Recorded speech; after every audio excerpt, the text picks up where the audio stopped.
In the name of the Father, and of the Son, and of the Holy Spirit. Amen.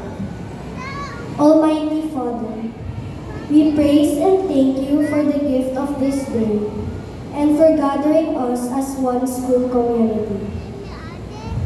As we celebrate the culminating activity of English and GMRC with Christian Living Month, we ask you for your presence among us.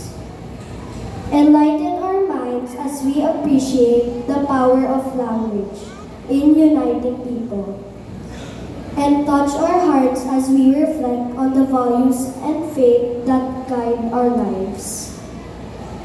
Bless our administrators, teachers, students, and parents who have worked together to make this activity meaningful.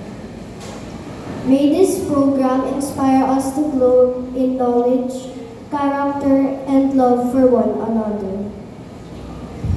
We offer all this to you, through Jesus Christ our Lord. Amen. Our Father, who art in heaven, hallowed be thy name. Thy kingdom come, thy will be done on earth as it is in heaven. Give us this day our daily bread, and forgive us our trespasses, as we forgive those who trespass against us. And lead us not into temptation, but deliver us from evil. Amen. Mary, seat of wisdom, pray for us. In the name of the Father, and of the Son, and of the Holy Spirit. Amen.